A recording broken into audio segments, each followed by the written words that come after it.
the human being innately is afraid and apprehensive of change. This is why it's so easy just to follow, to imitate blindly, because then you don't have to feel like you're responsible. You can blame somebody else.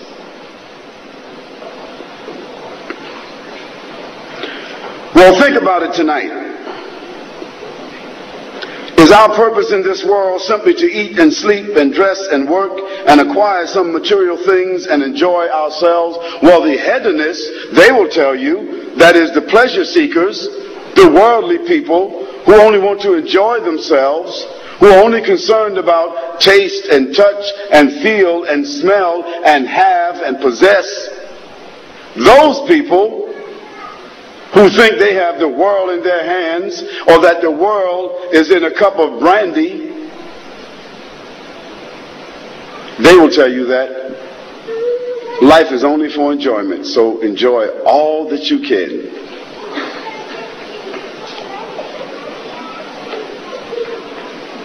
Is this our purpose? Why are we born? What is the object of our existence?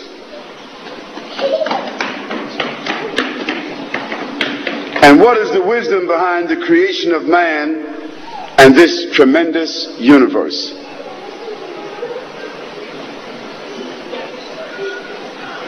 Think about that question. Think about it seriously. Now, some people will argue that there's simply no proof of any divine origin of this world. And there's no proof that there's a God. And there's no proof that this universe has come about through any divine purpose. There are those who argue that. And some of them, they occupy some of the higher places in academia, in government. Some of them occupy some of the elite positions in society and in our lives. Some of them are called central personalities. But they themselves are confused. They also have their own frustrations. And I'd like to share a statistic with you. The greatest amount of misery, the greatest amount of suicide, the greatest amount of confusion and disparagement exists among that class of people. So evidently, even they don't have the answers.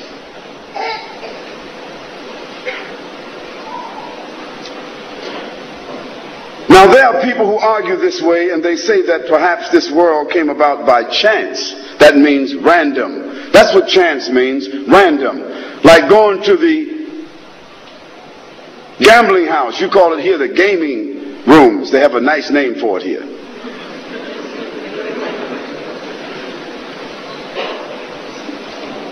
It's a place of immorality.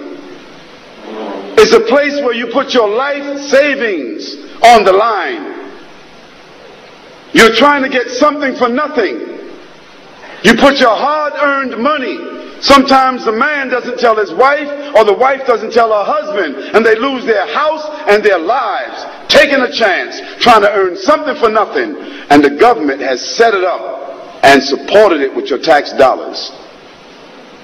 And you're so foolish that you think that after you gamble for 5 years and you've lost $50,000 or $60,000, that if you win $25,000, you get real happy.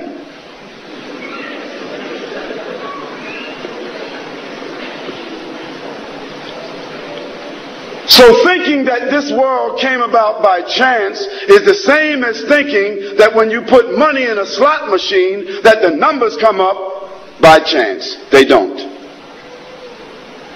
Everybody knows that the casinos are rigged and only the house wins all the time.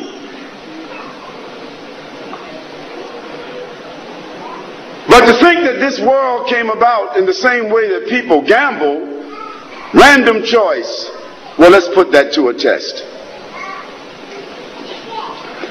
This is an example that you can do in your home with your children.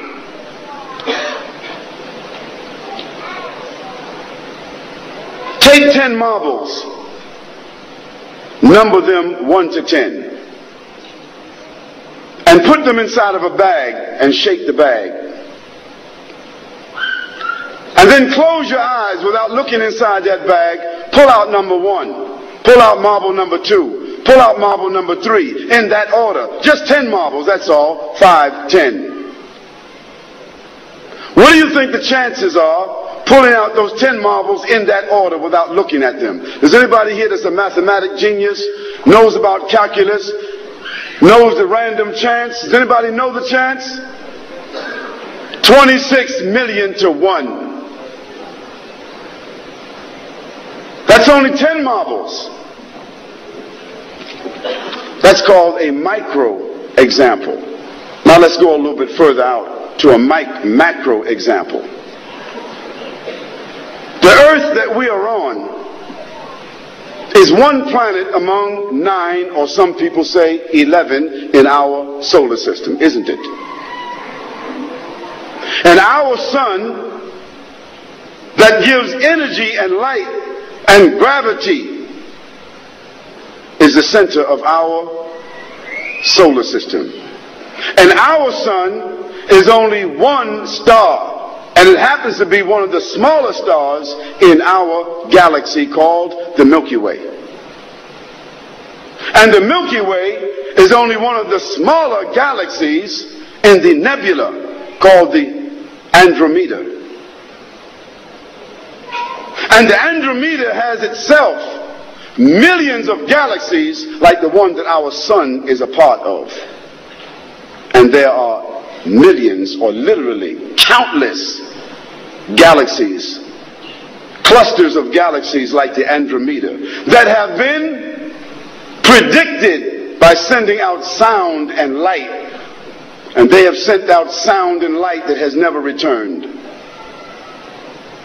Now all of this diverse order that we see in the heavens, that we are able to somewhat calculate and predict, that we call night and day, time, all of this is in order that allows us to calculate. Tell me, if you can't pull out 10 marbles in order, how did all of this come in order? Evidently man didn't do it, because man is only a drop of water on the earth, significantly nothing. You can't even see him if you get a certain distance. He's forgotten about. So I say to you, certainly this whole great world with all of its great orchestration could not have just come together. And even if we accept the Big Bang theory, someone had to create that combustion, because after the bang came about, everything came in order. So order does not come from disorder. You can't get out of your bed in the morning and don't make your bed and come back and your bed is made unless you got a maid. You can't demolish a house and come back and the house came back together unless you got a reconstruction crew. Order doesn't come from disorder. Order comes from an order.